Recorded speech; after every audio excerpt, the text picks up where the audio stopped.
wonderful family. Another glorious day and another beautiful opportunity to share the word with you. Hallelujah.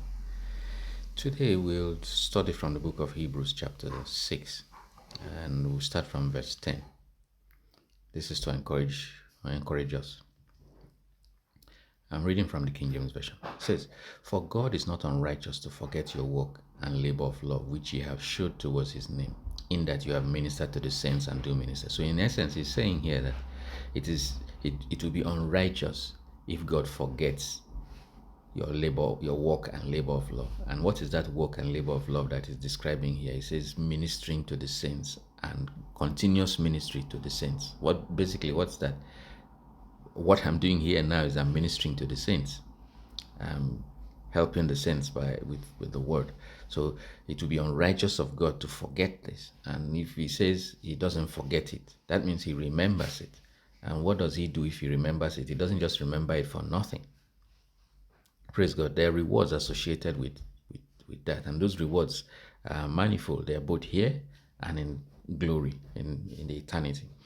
Now let's go to verse 11. "And we desire that every one of you do show the same diligence to the full assurance of hope unto the end." So he's enjoining us to do the same, minister to the saints, knowing fully well that there's a reward. God doesn't forget it. Verse 12, "That ye be not slothful, but followers of them who through faith and patience inherit the promises." He's telling us something here. Say, that ministry to the saints, that reward that is associated with it, it comes, but you shouldn't be slothful. Don't think that I won't do it because I can't see the rewards. No, he's saying that those rewards from God, remembering your labor of love, says it comes through faith. That is, you trust God and you endure through faith and patience, that you inherit the promises. So these promises are tied to this labor of love. It's simple geometric progression if you follow it down. The promises are tied to your labor of love, and they come by you trusting God. Even though you're not seeing it, you endure. Why? What do you endure? Endurance entails that there's something is trying to prevent you from getting to see those promises. Something hard on you, some obstacle. So you only endure if there's obstacle. If there's an obstacle, if there's no obstacle, you get it immediately. So he's saying that for you to get this, you must trust God. That is faith. You must believe what he has said, that he will do it, and then you must endure. There's patience associated with it. And I say again, if there's no endurance, or if there's no need for patience and endurance, it means that there's no obstacle. But he's warning you ahead of time that there will be an obstacle to it. So to get it, you must trust him and have fortitude.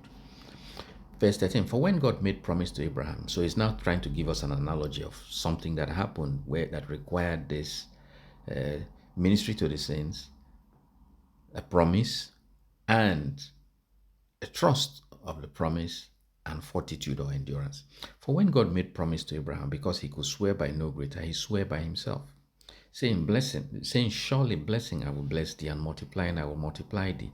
And so after he had patiently endured," look at it, patiently endured, he obtained the promise. If you go and check the life of Abraham, he got the promise how many years before the manifestation of the promise came? He's now telling us that he had to patiently endure, and then he obtained the promise. So after, not before, after he had patiently endured, then he obtained the promise. Verse 16, "For men verily swear by the greater, and an oath for confirmation is to them an end of all strife, wherein God, willing more abundantly to show unto the heirs of promise the immutability of his counsel, confirmed it by an oath." You see, his promise is telling you that his promise is immutable, and he confirms it with an oath. That by two immutable things, when they say something is immutable, it means it can't be changed. It is faultless, so it can't be changed. That by two immutable things in which it was impossible for God to lie. So bear this in mind. It's impossible for God to lie.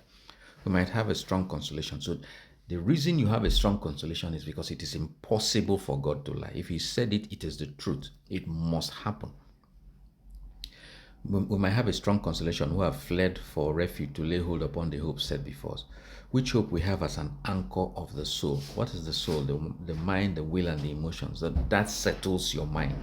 That settles your soul. That settles your will. It puts you in a place that you are stable. You're not rocked by what you see. Which hope we have as an anchor.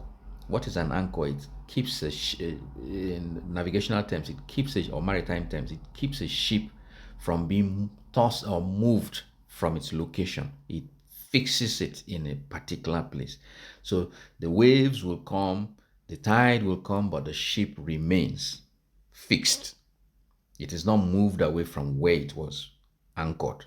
So he says that the hope that we have based on the fact that God cannot lie is sure and steadfast. It fixes you, which enter steadfast, and which enter into that within the veil. Whether the forerunner is for us entered, even Jesus made an high priest forever after the order of Melchizedek. Long story short, you need faith and patient endurance or fortitude to inherit the promise. As long as there's a promise, you know that this promise is backed by an oath. And this oath and this thing is on the grounds that what he says is immutable. Immutable, like I told you, means that it cannot change because it is faultless. It is the truth. And it is based on the fact that it is impossible for God to lie. This gives you strong consolation. Think about it. God bless you. Hallelujah.